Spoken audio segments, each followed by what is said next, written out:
दोस्तों, क्या महाराष्ट्र के चुनाव में हिंदू मुस्लिम करने की कोशिश हो रही है? और ये कोशिश इसलिए की जा रही है क्योंकि बीजेपी हर कीमत पर महाराष्ट्र जीतना चाहती है। और अगर हरियाणा की तरह महाराष्ट्र जीत लिया तो क्या मोदी और शाह फिर से उतने ही ताकतवर हो जाएंगे जितना 4 जून को पहले ही थे। भले ही उनकी सीटें लोकसभा में अभी भी कम हो, लेकिन हरियाणा और महाराष्ट्र जीतने के बाद क्या गुजरात लॉबी फिर से ताकतवर हो जाएगी, फिर से तूती बोलने लगेगी? और सवाल यह भी है कि क्या महाराष्ट्र में बीजेपी को आज की तारीख में हराया जा सकता है? और अगर हराया जा सकता है तो फिर कौन हरा सकता है, कैसे हरा सकता है? आज के वीडियो में इसका जवाब आपको देने जा रहा हूं। अब मोदी, शाह, बीजेपी, आरएसएस, मोहन भागवत, हिंदुत्व, अडानी, अंबानी, पैसा, अदालत, आयोग, सिस्टम, मीडिया, इस ताकत को कौन हरा सकता है? इस सिस्टम को कौन हरा सकता है महाराष्ट्र में? ये मैं बताऊंगा। निश्चिंत रहिए, मैं इसको आगे बताने जा रहा हूं। लेकिन मैं चाहता हूं कि पहले जो अमित शाह साहब कहते हैं कि क्रोनोलॉजी समझिए, कुछ तारीखों को समझिए, घटनाक्रम को समझिए, महाराष्ट्र में जो खेल खेला जा रहा है उसको समझिए। एक थोड़ी सी झलकी आपको दिखाना चाहता हूं, फिर बड़ी खबर पे जाऊंगा।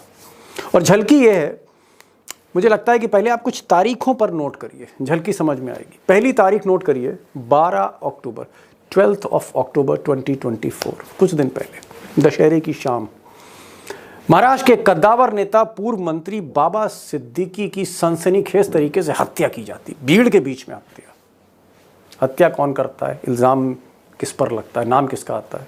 इस आदमी का, इस लड़के का, हिंदू डॉन, तथाकथित हिंदू डॉन लॉरेंस बिश्नोई। और एक सीरीज ऑफ किलिंग्स हैं, ज़्यादातर मुस्लिम गैंगस्टर्स की, मुस्लिम नेताओं की। लॉरेंस बिश्नोई अपने टैटू में लिखते हैं श्री राम। लॉरेंस बिश्नोई का नाम आता है, जिसे आज की तारीख में मीडिया हिंदू डॉन की तरह प्रोजेक्ट कर रही है। अगली तारीख नोट करिए, 18 अक्टूबर, 6 दिन के बाद, पत्रकार गौरी लंकेश सेकुलर पत्रकार थीं और आप कह सकते हैं एंटी बीजेपी थी, बीजेपी के मुखालिफ थी, विरोध करती थी, खुलकर विरोध करती थी। इनकी हत्या हुई और हत्या के जो आरोपी थे श्रीकांत, ये जो श्रीकांत हैं, इन्होंने दोबारा शिवसेना, एकनाथ शिंदे की पार्टी ज्वाइन कर ली। गौरी लंकेश की हत्या के आरोपी श्रीकांत हिंदुत्व का चेहरा है, हिंदुत्व का चेहरा। ये फिर से आ जाते हैं और हर जगह खबरें छपती मराठी अखबारों में। हालांकि जब खबरें ज़्यादा छपने लगी, आलोचना होने लगी, तो थोड़ा सा शिंदे एक कदम पीछे आ गए श्रीकांत को लेकर। लेकिन खेल हो रहा है।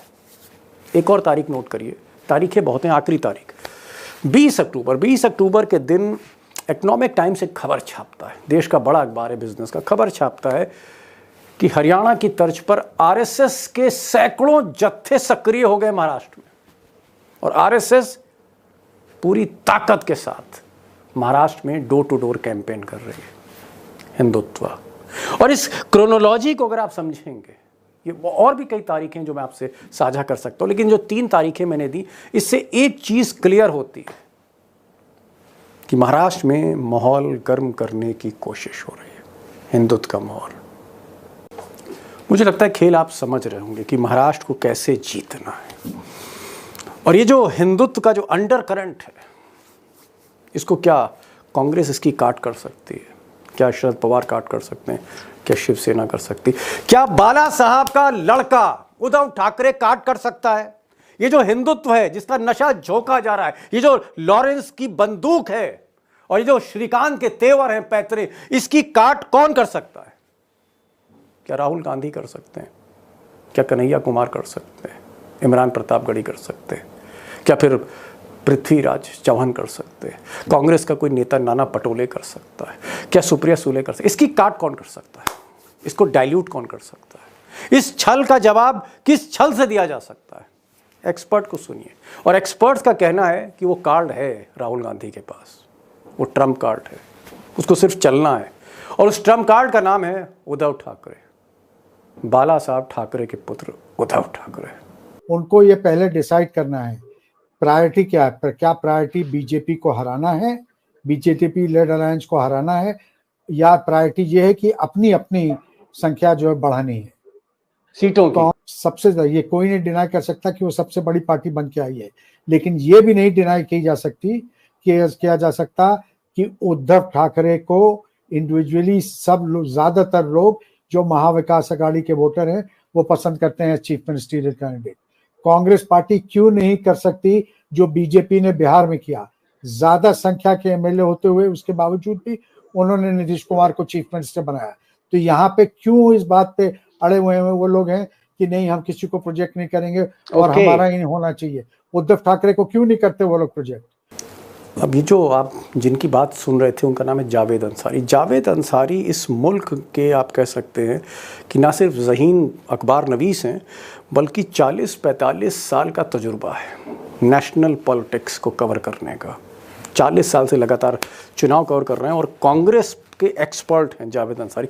जावेद अंसारी कह रहे हैं कि कांग्रेस को जो अंदरूनी मनमुटाव है, वो जो हरियाणा में झगड़े चल रहे थे शैलजा भूपेंद्र, इस कोप भवन से बाहर निकलना होगा, दिल बड़ा करना होगा, राहुल गांधी को फैसला करना होगा, समय कम है, उद्धव ठाकरे को आगे कर दीजिए, उद्धव ठाकरे को आगे कर दीजिए, लोहे को लोहे से काट लिया।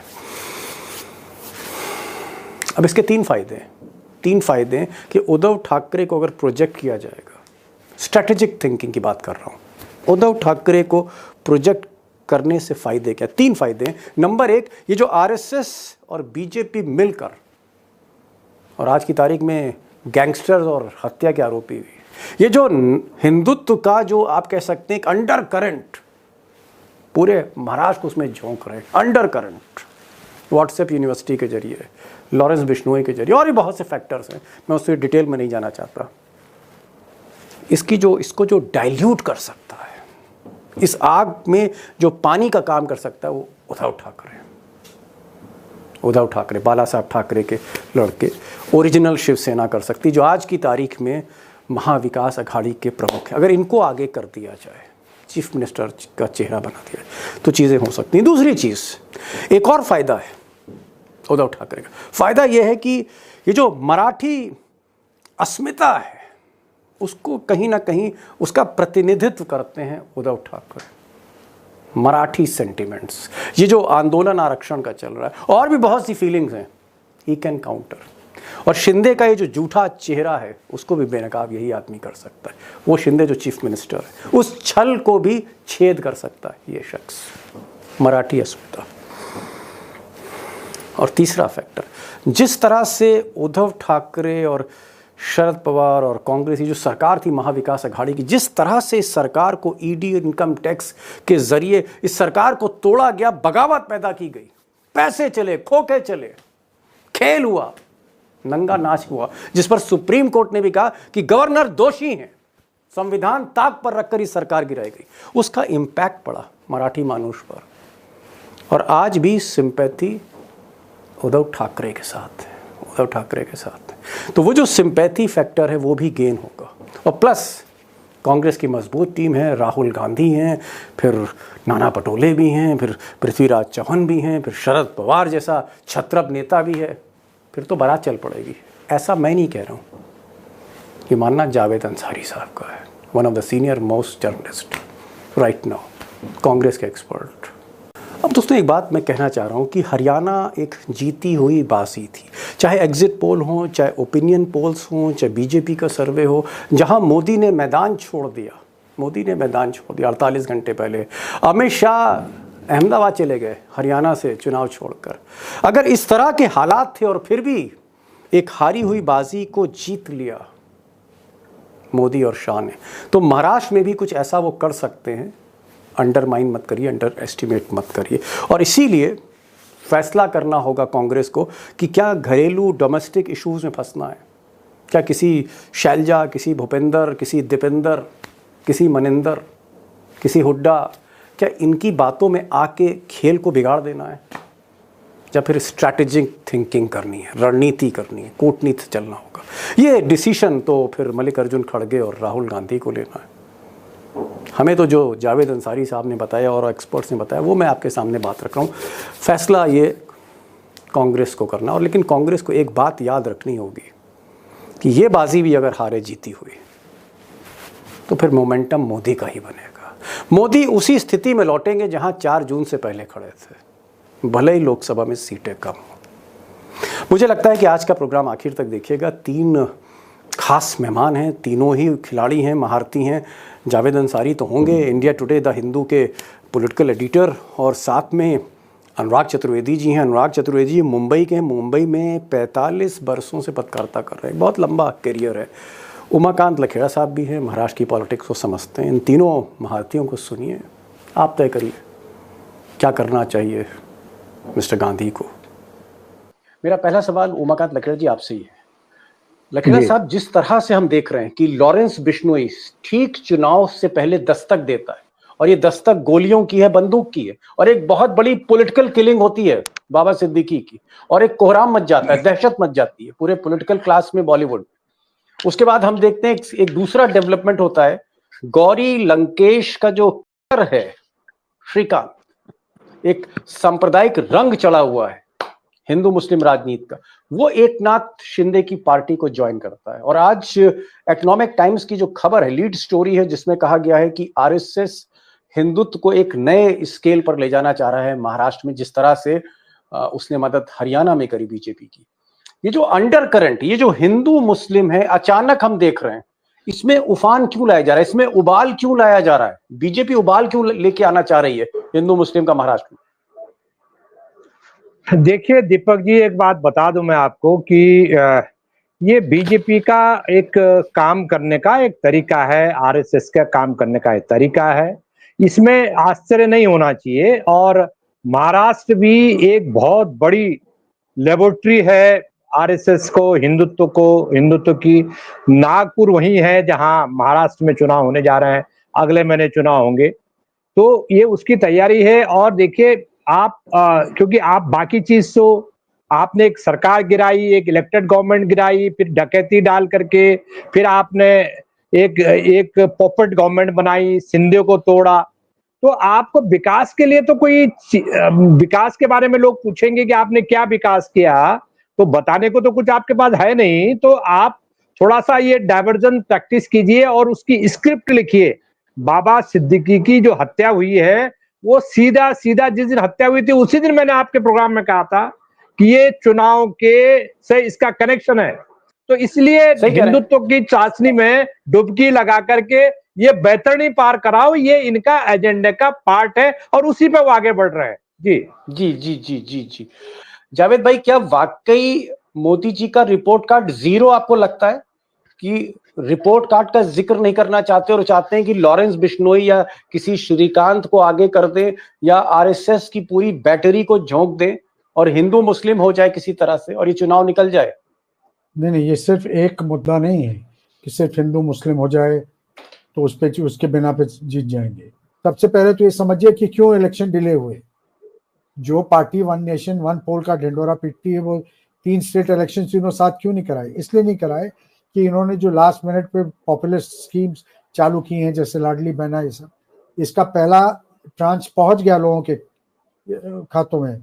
इन चीजों को लोगों तक पहुंचाना, इन उपलब्धियों को लोगों तक पहुंचाना, इसके बेनिफिट्स लोगों तक पहुंचाना, अपार्ट फ्रॉम द फैक्ट कि जिन चीज में माहिर हैं वो बाइनरी क्रिएट करना, पोलराइजेशन करना, इसमें भी सक्रिय है आरएसएस। और ये वहां पे जो समन्वय मिसिंग था 2024 के इलेक्शन में, मैंने आपके प्रोग्राम पे भी कहा था कि 2024 का result is a missed opportunity. तो इस वक्त आरएसएस, क्योंकि आरएसएस ने बैकफुट पे थी, तब आरएसएस सक्रिय नहीं थी, अब हो गई। अब इनकी बातचीत अंदर खाने सब कुछ हो गई। जो मिसअंडरस्टैंडिंग्स थे, जो शिकवा शिकायत थे, उनको उनकी भरपाई हो रही है।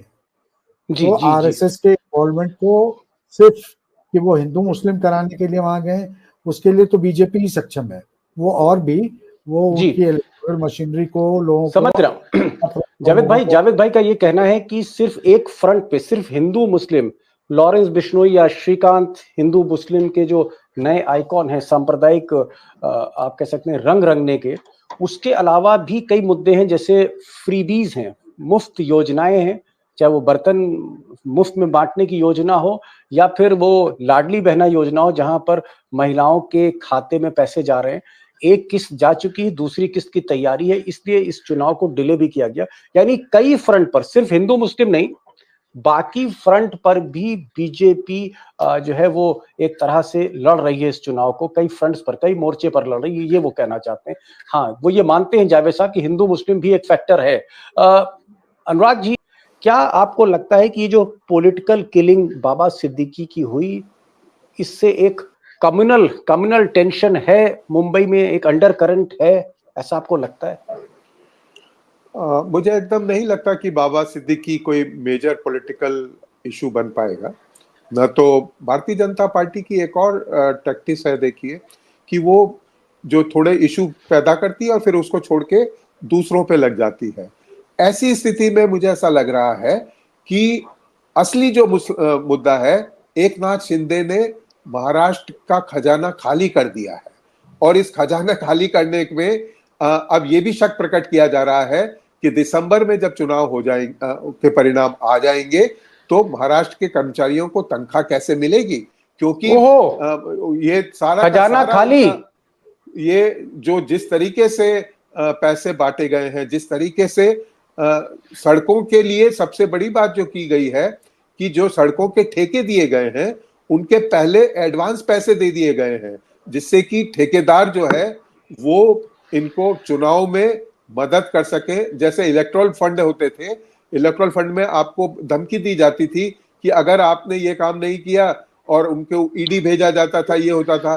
तो अब एडवांस आपको ठेके दे दिए गए हैं और उनकी मनी भी आपको डिस्ट्रीब्यूट कर दी गई है, तो उसमें से आपको कट देना पड़ेगा। और मैं अंत में दीपक जी एक और बात कहूंगा, मुझे ऐसा लगता है कि चुनाव आयोग ने 23 तारीख के बाद जो ये 3 दिन का ही पीरियड दिया है, तो मुझे नहीं लगता कि महाराष्ट्र में सरकार बनेगी। महाराष्ट्र में यही लूट की सरकार राष्ट्रपति शासन के रूप में चलेगी, क्योंकि वहां पे इस तरीके से चुनाव परिणाम और चुनाव नतीजों के बाद की सरकार के गठन में इतना कम समय दिया गया है कि पहले महाराष्ट्र के मतदाताओं को लगता था कि चुनाव होंगे ही नहीं, यहाँ राष्ट्रपति शासन लगेगा, लेकिन वो खुश थे कि चुनाव हो रहे हैं।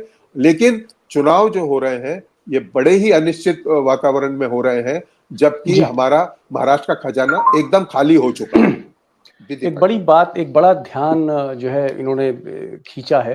अनुराग जी का कहना है कि भ्रष्टाचार चरम पर है, एकनाथ शिंदे सरकार ने खूब जमकर लूट की, ऐसा ये कह रहे हैं। पैसे का बोलबाला रहेगा और जो सड़कें हैं जो ठेकेदारों को बनाने को दी गई हैं, एडवांस पैसा दिया गया है। सरकार एडवांस पैसा देती नहीं अमूमन, एडवांस पैसा इसलिए दिया जा रहा है कि ठेकेदार वही पैसा चुनाव में नेताओं के हथेली पर रख सके। तो कुल मिलाकर ये कह रहे हैं कि पैसों का बोलबाला रहेगा। भ्रष्टाचार भी एक इश्यू है, कम्युनल टेंशन तो है ही, साथ में भ्रष्टाचार भी एक बड़ा इशू है। मैं लखेड़ा साहब के पास आ रहा हूँ। लखेड़ा साहब, आपको क्या लगता है, क्योंकि महाराष्ट्र की राजनीति को भी आप बहुत करीब से वॉच करते हैं, और मैं एक छोटा सा मुक्तसर साहब से जवाब चाहता हूँ, क्या आपको लगता है कि शरद पवार और उद्धव ठाकरे इस पोजीशन में हैं कि ये जो महाविकास अघाड़ी का रथ है इसको खींच पाए? क्या ये दो नेता, दो छत्रप नेता कांग्रेस के लिए मददगार साबित हो रहे हैं?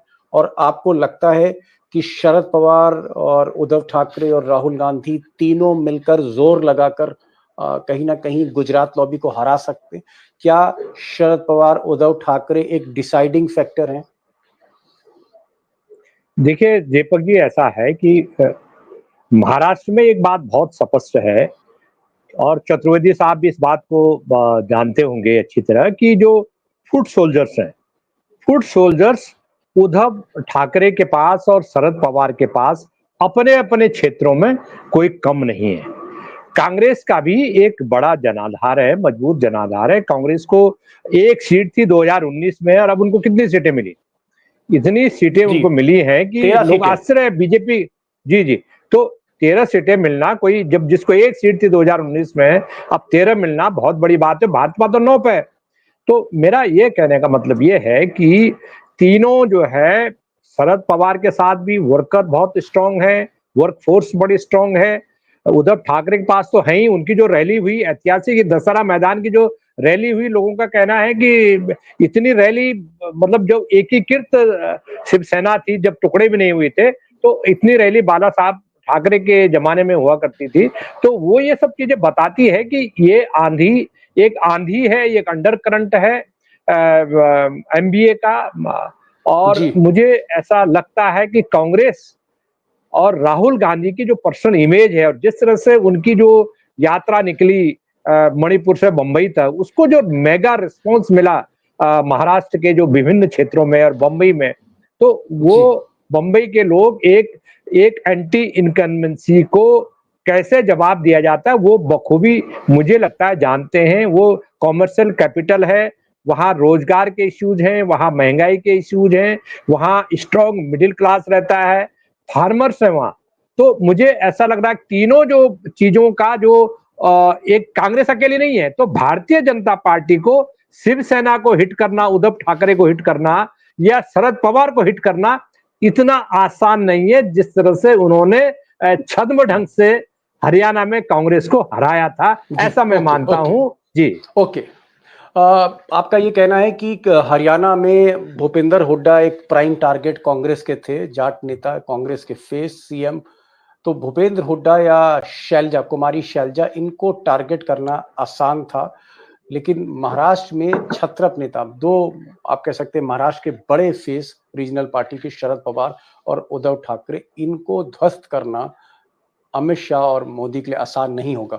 अगर आसान नहीं है तो क्या जावेद भाई इसको ये समझे कि क्या आपको लगता है कि आज की तारीख में कांटे की टक्कर है, it's a very pitched battle, है ना, दोनों तरफ से तलवारें खींची हैं, मोदी शाह भी कम नहीं है और शरद पवार और उद्धव ठाकरे भी कम नहीं है, या शरद पवार और उद्धव ठाकरे को एज है, इस चुनाव में उनको एज है, वो भारी पड़ रहे हैं? देखिए, ये एज वाली बात जो है थोड़ा कॉशियसली हम लोगों को करना चाहिए, क्योंकि जिनको बहुत बड़ा एज था, जो आंधी और सुनामी के बीच में फर्क जहां नहीं नजर रहा था, वहां देखिए क्या हुआ, पासा पलट गया। हरियाणा में चुनाव है, हर जगह ये कांटे की टक्कर है, कांटे की टक्कर है, और बहुत कुछ निर्भर करेगा महाविकास आघाड़ी के जो घटक दल हैं उनके ऊपर। उनको ये पहले डिसाइड करना है प्रायोरिटी क्या है। क्या प्रायोरिटी बीजेपी को हराना है, बीजेपी लेड अलायंस को हराना है, या प्रायोरिटी ये है कि अपनी अपनी संख्या जो है बढ़ानी है सीटों की। कांग्रेस पार्टी पे सबसे, ये कोई नहीं डिनाई कर सकता कि वो सबसे बड़ी पार्टी बन के आई है, लेकिन ये भी नहीं डिनाई की जा सकती किया जा सकता कि उद्धव ठाकरे को इंडिविजुअली सब लोग, ज्यादातर लोग जो महाविकास आघाड़ी के वोटर हैं वो पसंद करते हैं chief ministerial candidate. Congress party क्यों नहीं कर सकती जो बीजेपी ने बिहार में किया, ज्यादा संख्या के एमएलए होते हुए उसके बावजूद भी उन्होंने नीतीश कुमार को चीफ मिनिस्टर बनाया। तो यहाँ पे क्यों इस बात पे अड़े हुए हैं वो लोग हैं कि नहीं हम किसी को प्रोजेक्ट नहीं करेंगे और हमारा ही होना चाहिए। उद्धव ठाकरे को क्यों नहीं करते वो लोग प्रोजेक्ट?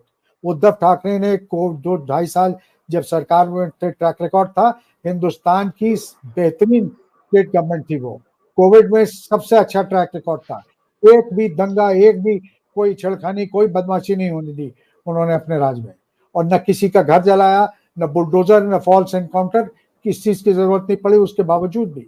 कोविड में क्या शानदार मैनेजमेंट था वहां का। तो आपका ये कहना है जावेद भाई, आप ये कह रहे हैं कि उद्धव ठाकरे को चीफ मिनिस्टर प्रोजेक्ट करना चाहिए, क्योंकि कहीं ना कहीं जो महाराष्ट्र के लोग हैं उनको लगता है ये अपनी पार्टी है, और आज की तारीख में उद्धव ठाकरे की जो छवि है, इमेज है, वो बाकियों से बेहतर है, आप ये कहना चाह रहे हैं? कहीं ज्यादा बेहतर है।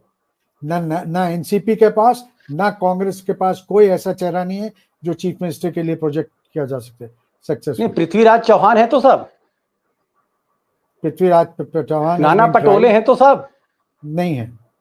ये लोग उनके सामने, उद्धव ठाकरे के सामने इनका कद छोटा है। अनुराग जी, जावेद अंसारी साहब ने कहा कि अगर उद्धव ठाकरे को चीफ मिनिस्टर कैंडिडेट प्रोजेक्ट किया जाए, कांग्रेस अगर आगे आए, थोड़ा दिल बड़ा करे, तो ज्यादा बेहतर, ज्यादा उचित होगा इस वक्त इस स्टेज पे। मतलब इनका ये कहना है कि आपस में मुख्यमंत्री की कुर्सी को लेकर नहीं लड़ना चाहिए, जैसे बीजेपी ने नीतीश कुमार को आगे कर दिया, भले ही उनकी पार्टी के सीटें कम है, ऐसा ही कुछ दिल बड़ा करना चाहिए कांग्रेस को, ज्यादा समझदारी का कदम होगा, ये कह रहे हैं जावेद साहब। मैं जावेद भाई की बात से सहमत हूँ। वो ये उद्धव ठाकरे को कांग्रेस के कार्यकर्ता भी और कांग्रेस मन के जो लोग हैं वो उनको मुख्यमंत्री मानते हैं। और ये यहाँ पर ये बहुत आम धारणा है कि गांधी परिवार ने, सोनिया गांधी ने, राहुल गांधी ने ये कह दिया है कि उद्धव ठाकरे ही, और ठाकरे परिवार को भी, आदित्य को और उद्धव जी को भी बता दिया है कि आप ही हमारे मुख्यमंत्री के उम्मीदवार होंगे। जी जी लखना साहब, हाँ। आपका क्या व्यू है, क्योंकि आप भी बहुत खुली सोच से, खुली दृष्टि से चीजों को देख रहे हैं। क्या बिना मुख्यमंत्री के चेहरे के महाविकास अघाड़ी को मैदान में उतरना चाहिए, या उद्धव ठाकरे का एक चेहरा है उनको सामने लेकर आए, और कहीं ना कहीं वो आरएसएस का जो प्रचंड हिंदुत्व है उसकी भी काट होगी, सेकुलर पॉलिटिक्स भी आगे बढ़ेगी, ये जो मराठी अस्मिता है इसका भी लाभ मिलेगा, ये गुजराती वर्सेस जो मराठी हो रहा है, क्या समझदारी होगी कि राहुल गांधी खुद आगे बढ़े, फैसला ले कि नहीं साहब उद्धव ठाकरे को चलने दीजिए, आगे झंडा इन्हीं को दे दीजिए? मुझे ऐसा लगता है कि इसमें कांग्रेस को पहल करनी चाहिए। कांग्रेस पहल करेगी, राहुल गांधी पहल करेंगे तो निश्चित रूप से इसका इंपैक्ट पड़ेगा, असर पड़ेगा। कांग्रेस के सामने पता है क्या है, कांग्रेस के सामने जो महाराष्ट्र की पॉलिटिक्स में वो सारे मित्र हैं, जितने लोग हैं वहां, पृथ्वीराज चौहान वगैरह, ये मुझे लग रहा है जो लीडरशिप कांग्रेस की जो फ्रंट लाइन जो है, प्रदेश अध्यक्ष है, ये सारे लोग फूके हुए कारतूस हैं। इनमें कोई वो दमखम नहीं है, ना वो करिश्मा है जो आज की तारीख में उद्धव ठाकरे के साथ है। क्योंकि एक तो सिंपैथी उनके साथ है, जबरदस्त सिंपैथी है कि उनको कुर्सी से हटाया गुजरात लॉबी ने। दूसरी बात है कि लोहे लोहे को काटता है।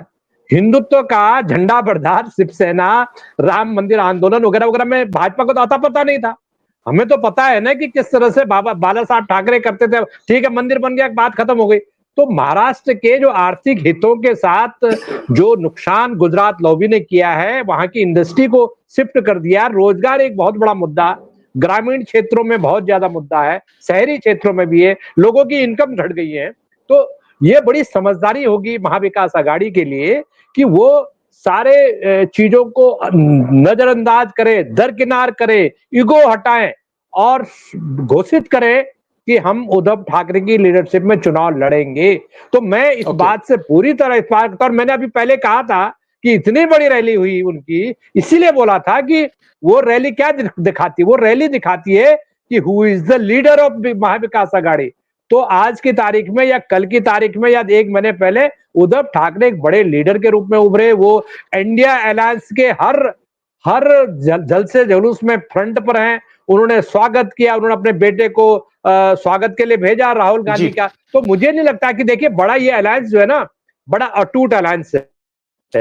लेकिन भारतीय जनता पार्टी की रणनीति को अगर फेल करना है तो आपको ये एक टैक्टिस है, ये कि आप बता देना चाहिए कि हम सन ऑफ द सोइल जो है ना, वो है Uddhav Thackeray, son of the soil, Maratha अस्मिता, बाला साहब के विरासत को संभालने वाले, एक साफ निष्पक्ष छवि का एक परखा हुआ मुख्यमंत्री। ये वो मुख्यमंत्री चला चुके ना, जैसे जावेद भाई ने कहा, तो मुख्यमंत्री वो रह चुके हैं, वो एक सफल प्रशासन दे चुके हैं, शासन व्यवस्था दे चुके हैं। तो मुझे लग रहा है कि ये बड़ी राइट अप्रोच होगी। और आरएसएस का जो कैंपेन है, समय हो गया, एक लास्ट क्वेश्चन बस जावेद भाई से पूछूंगी, समय बहुत ज्यादा हो गया।